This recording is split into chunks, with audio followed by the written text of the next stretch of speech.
Alors, on approche de la fin de cette soirée. Je vous propose d'aller dans un autre univers. En octobre 2018, pour la première fois, était vendue aux enchères chez Christie's une œuvre réalisée à partir d'un programme d'intelligence artificielle. Portrait d'Edmond de Bellamy a été réalisé par un collectif d'artistes qui s'appelle Obvious, 3 amis passionnés par l'art et passionnés par l'intelligence artificielle. Je cite leurs noms, Pierre Fautrel, Hugo Cassel-Dupré, Gauthier Vernier. Et je suis ravi d'accueillir ce soir un des 3 de ces artistes, Pierre Fautrel.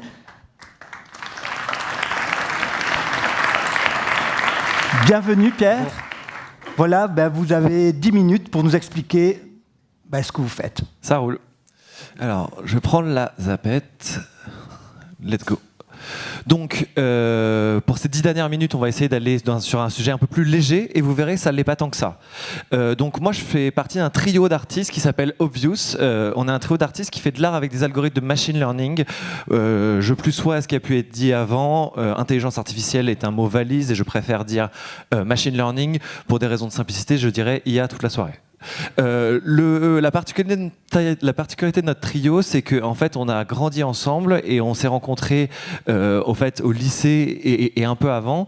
Et au milieu, il y a Hugo qui fait partie de cette excellence à la française en mathématiques, qui sort du MVA, qui est, pour les gens qui savent, qui est en gros le master de l'école normale sup en intelligence artificielle. Et donc, il a un doctorat en intelligence artificielle. Et c'est basé sur ces compétences qu'on a lancé notre histoire. Notre histoire, elle commence avec cette toile-là. Donc en 2017, on est tous les 3 dans notre coloc, on ne sait pas trop quoi faire de nos vies, et puis on se dit, on aimerait faire quelque chose de créatif ensemble. Et en fait, Hugo, dans sa veille scientifique durant sa thèse, tombe sur des algorithmes qui à l'époque s'appellent des Generative Adversarial Network, des GAN. Et nous, à l'époque, c'est vraiment la préhistoire. Il faut se dire que pour entraîner un algorithme, c'est entre 24 et 48 heures, ça nous coûte des milliers d'euros, etc. Mais nous, on trouve ça fascinant. Et donc en fait, ce qu'on fait, c'est qu'on prend 10 000 portraits classiques, allant du 14e au 20e, et on les donne à cet algorithme pour générer des images. Nous, on trouve ça fantastique d'abord d'un point de vue technologique, de pouvoir créer des nouvelles images à partir d'un très grand nombre, et puis après, très vite, il y a une espèce de philosophie des sciences mêlée à de l'artistique, de qu'est-ce que ça pose comme question quand je crée avec des algorithmes d'intelligence artificielle? Qui est l'auteur? Est-ce que c'est moi ou est-ce que c'est l'artiste? Est-ce que c'est de l'art? Qui est-ce qui définit les frontières de l'art? Tous ces questionnements-là, nous, ils nous fascinent. On décide d'imprimer chez l'encadreur du coin cette petite toile. On l'encadre et là, je vais avec la toile sous le bras dans toutes les galeries de Paris en disant qu'est-ce que vous en pensez? Est-ce que vous trouvez ça bien? Vous imaginez, si vous faites partie un peu du milieu de l'intelligentsia, de l'art contemporain, qu'ils ont bien rigolé et que on a pris plein de portes jusqu'au jour où on reçoit un message de Christie's, donc la maison de vente aux enchères de New York, qui finalement nous dit: les gars, on est tombé sur votre travail, on trouve ça intéressant. Et donc nous, on va à New York et là, les enchères commencent, 10 000, 15 000, 50 000, 100 000, 200 000, 300 000. Ça termine à 432 000 $. Et donc là, finalement, c'est un énorme pavé dans l'eau. C'est en 2018 et c'est le tout début de notre carrière. C'est le tout début de nos réflexions. Et en fait, on se rend compte que notre réflexion de 3 jeunes dans une colocation à Gare du Nord sont des réflexions qui sont un peu plus grandes. Et donc aujourd'hui, ce que je vais faire, c'est que je vais vous mener par la main au travers, au final, ces 6 dernières années d'intelligence artificielle et d'art pour finalement arriver à la dernière série qu'on a sortie. Après, en fait, la première série, c'était en gros les utilisations et ces questionnements-là qui bouillonnaient. Et puis finalement, nous, on s'est vite posé d'autres questions de type quel est l'impact d'une société sur une société de ces nouvelles technologies? Il y a des conservateurs, il y a des progressistes, et ça nous a fait penser au Japon traditionnel, au Japon féodal, au Japon où à l'époque il y a eu ces mêmes types de problématiques. Et c'est pour ça que notre deuxième série, c'était une série d'estampes japonaises faite avec la méthode traditionnelle japonaise, où là on s'est dit en fait maintenant on a un peu plus de sous, on va essayer de produire mieux, d'avoir des réflexions philosophiques plus poussées et d'aller au bout de cette démarche-là. Et c'est ce qu'on a fait. Et donc cette deuxième série, elle a eu beaucoup plus de succès. Elle a commencé à pouvoir nous voyager, d'aller présenter notre travail dans le monde asiatique, mais aussi dans le monde anglo-saxon, et d'avoir petit à petit une sorte de résonance et de voir tous ces questionnements-là que nous on pose de manière artistique, ce qu'ils posent. La troisième série, c'était un parallèle entre les croyances animistes et les croyances en l'intelligence artificielle générale. C'est un terme qui a peu été évoqué ce soir, mais l'intelligence artificielle générale, c'est ce concept du cousin numérique sorti d'Isaac Asimov, et c'est le concept que ma mère pense quand elle voit, quand je lui parle d'IA. Elle croit que c'est Terminator, alors que ce dont on a parlé, ce sont juste les derniers progrès de l'informatique. Et en fait, c'est ça un des problèmes qu'il peut y avoir de sémantique, c'est-à-dire que pour certains, quand je dis intelligence artificielle, ils voient Terminator, Asimov et toute la science-fiction, alors que moi je fais appel à un autre concept appelé par le même mot, qui est de l'informatique basée sur des statistiques. Donc ça, c'était la réflexion autour de cette troisième série. On a continué un peu plus tard, en 2022. Là, c'était l'arrivée des premières IA génératives de texte. C'est Midjourney et toute cette vague-là. Donc nous, ça faisait déjà 5 ans qu'on était dans cette vibe-là, de commencer à poser des questions. Et nous, ce qui nous amusait, c'est, en fait, on peut créer des images facilement avec des prompts, mais si on informe les prompts, est-ce que c'est pas mieux? Donc là, on a travaillé sur les 7 merveilles du monde, qui sont en fait un sujet assez iconique de l'histoire de l'art. Et là, au lieu de juste prompter le Colosse de Rhodes, ce qui nous a amusé, c'est d'aller voir dans les bibliographies qu'est-ce que décrivaient les auteurs comme Platon, comme Socrate, tous ces voyageurs de l'Antiquité, comment est-ce qu'ils décrivaient les 7 merveilles du monde. Et c'est basé sur ces textes-là qu'on a donné à manger à nos algorithmes. Et c'est finalement ce que vous pouvez voir, le phare d'Alexandrie pendant l'accident et le Colosse de Rhodes. Et par exemple, on regarde pendant la bibliographie que quand on pense au Colosse de Rhodes, il a un pied de chaque côté de l'entrée du port, que c'est impossible et que c'est un moment Shakespeare qui a décidé d'écrire ça, mais que les textes antiques ne décrivaient absolument pas ça. Qu'est-ce qui s'est passé aussi? C'est que, en fait, nous, il y a un moment, on s'est dit, merde, ces algorithmes de texte à l'image, en fait, ils nous font peur parce que dans une certaine mesure, c'est accessible à tout le monde et tout. Et quelle est, nous, notre plus-value? Notre plus-value, c'est notre carrière d'artiste, c'est notre nom qui est reconnu, c'est notre vision et notre philosophie, mais c'est aussi notre technique. On est très fort. On a un doctorat maintenant, et on s'est dit, comment est-ce qu'on pourrait pousser plus loin? Et ce qu'on a fait, c'est qu'on a créé un laboratoire de recherche académique avec la Sorbonne, avec l'idée de se dire, en fait, est-ce que la recherche scientifique et la recherche artistique pourraient pas se mélanger et se nourrir l'une l'autre. Donc on est allé voir l'Agence nationale de la recherche, l'ANR, pour proposer cette vision-là, et elle a été acceptée, et on a créé un laboratoire de recherche scientifique qui lie intelligence artificielle et création artistique. Ça a été un immense honneur, vous l'imaginez, pour des artistes d'être aussi bien considérés chez les chercheurs qu'au final dans la recherche et aussi dans la recherche artistique.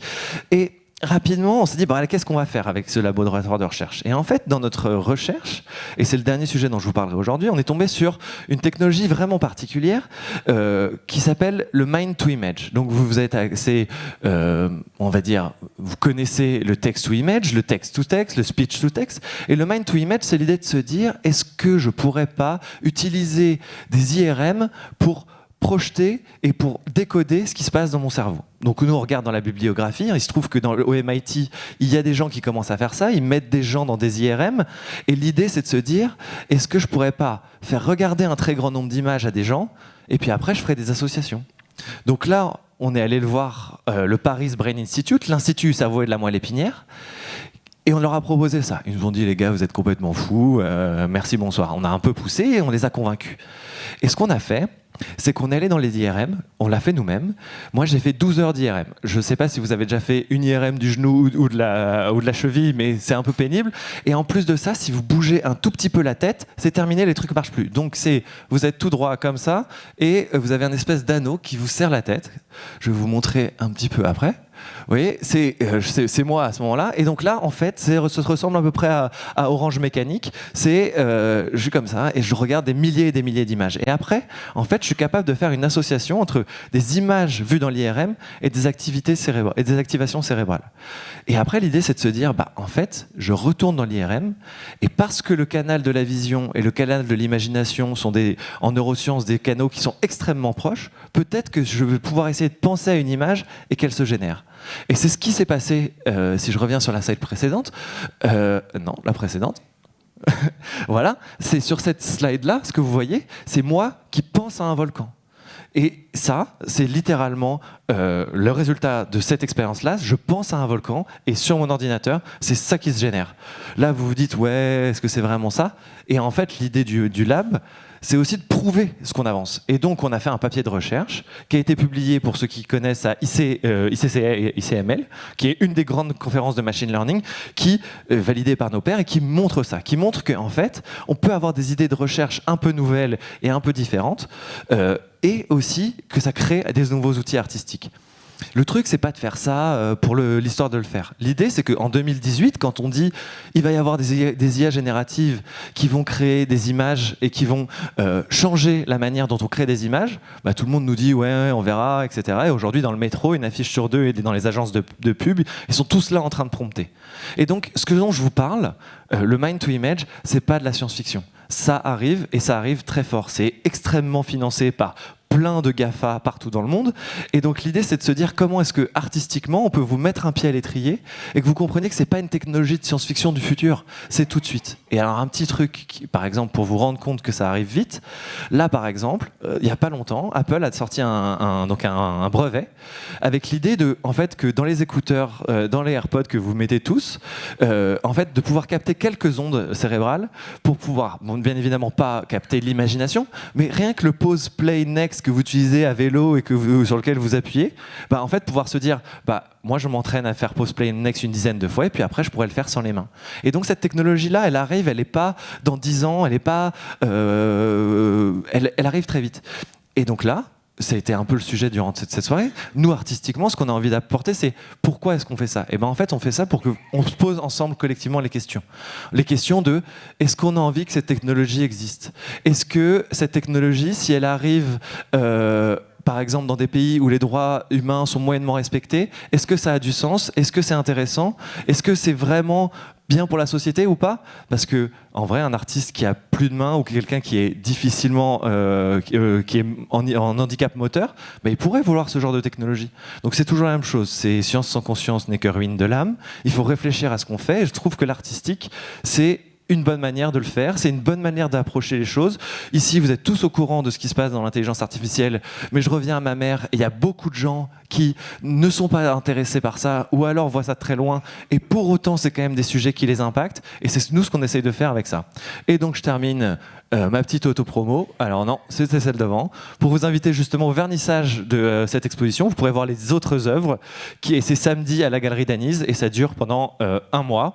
Donc, n'hésitez pas à nous envoyer un mail ou un message, on vous fera un tour avec plaisir. Merci à tous. Super, merci Pierre, merci beaucoup. Hop, je récupère ça. Merci, donc il commence à faire chaud, donc je ne vais pas être long. Avant de quitter la scène, 3 choses. D'abord, en vous inscrivant, grâce à votre inscription à cet événement, vous pouvez bénéficier d'un abonnement d'1 mois à l'Opinion. Vous allez recevoir un mail demain. Ne jetez pas ce mail, regardez les modalités, consommez les contenus à forte valeur humaine de l'Opinion et abonnez-vous. Ça, c'est le premier message. Le deuxième message, c'est que si vous avez aimé cet événement, eh bien, il y en a d'autres. En particulier, le 15 novembre, il y a un événement qui s'appelle Horizon Patrimoine. N'hésitez pas à vous inscrire. On a beaucoup parlé d'intelligence artificielle. L'intelligence artificielle arrive aussi à l'Opinion.